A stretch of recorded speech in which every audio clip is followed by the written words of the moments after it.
Of you. मैं लक्ष्मी यादव विज्ञान विषय के साथ क्लास 6 में हम लोग चैप्टर 6 को कंटिन्यू कर रहे हैं।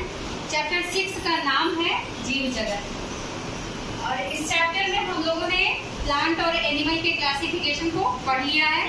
अभी हम लोग एक पौधे की संरचना और उसके विभिन्न अंगों के बारे में, उसके विभिन्न भाग के बारे में, उसकी संरचना के बारे में और उसके कार्य के बारे में जानेंगे। अगर हम बात करें किसी भी पौधे का, तो पौधा में क्या क्या होगा? जड़ होगा, तना होगी, पत्तियां होंगी, पुष्प होंगे, कली होंगी और फल होगा।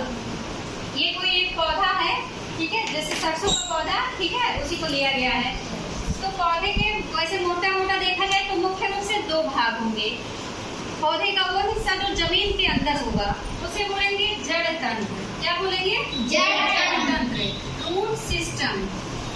उसके ऊपर का हिस्सा जो होगा, जमीन से ऊपर का हिस्सा जो भी है, उसे बोलेंगे प्ररोह तंत्र या सूट सिस्टम। क्या बोलेंगे? प्ररोह तंत्र या सूट सिस्टम। जड़ों को देखा जाए तो जड़ एक मेन जड़ जो होती है, जहाँ से और सारी ब्रांच निकलती हैं, तो जो मुख्य जड़ होगी उसे बोलेंगे प्राइमरी रूट, प्राथमिक जड़। और जो शाखाएं वहां से निकलेंगी मुख्य जड़ से, उसे बोलेंगे क्या? द्वितीयक जड़, सेकेंडरी रूट। ठीक है। इसके अलावा जड़ को दो भागों में बांटा गया है। कौन कौन सा? मूसला जड़ और अपस्थानिक जड़। मूसला जड़ जो होंगी वो क्या होती है? मोटी होंगी। ऐसे क्या होंगी? मोटी होंगी। ये किसमें पाई जाती हैं? चना में, मटर में और सेम में। ठीक है। दूसरे टाइप की है अपस्थानिक जड़, इन्हें झकड़ा जड़ या सेकेंडरी रूट कहेंगे। इनकी जो जड़ें होती हैं ये ऐसे पतली पतली धागे लायक संरचना होती है। कई पार्ट में ये बटा होता है। ये किसमें पाया जाएगा? गेहूं में, मक्का। चने का पौधा कभी उखाड़े हो?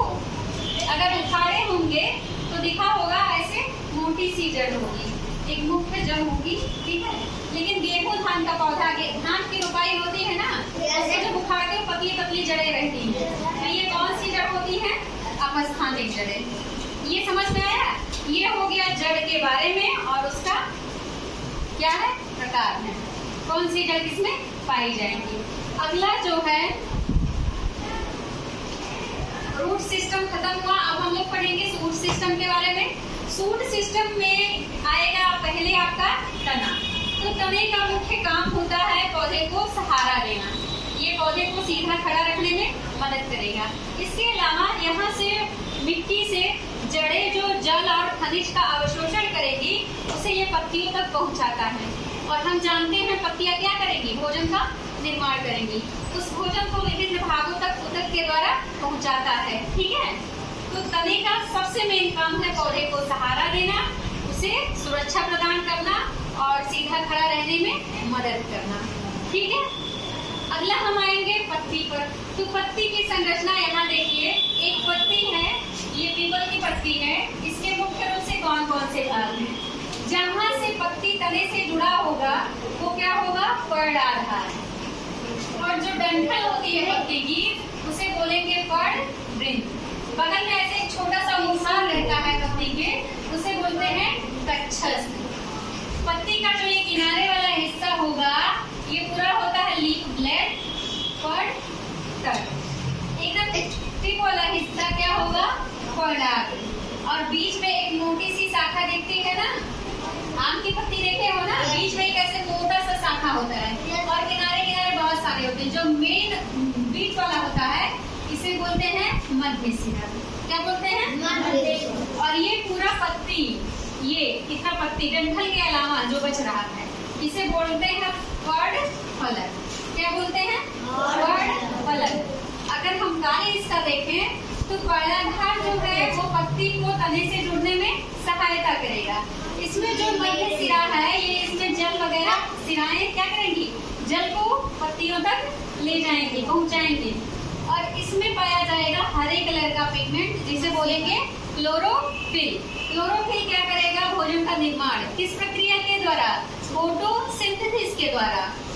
इसीलिए पत्तियों को पौधे का कीचन भी कहा जाता है। ठीक है, इतना समझ में आया?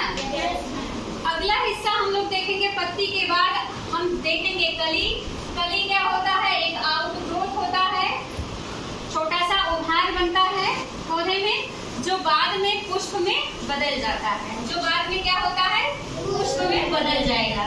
और पुष्प जब मैच्योर होगा तो वो किस में बदलेगा? फल में। वो किस में बदलेगा? फल में। पुष्प की संरचना के बारे में हम लोग अगले लेक्चर में जानेंगे। आज अभी बस इतना ही। Any problem? Thank you class.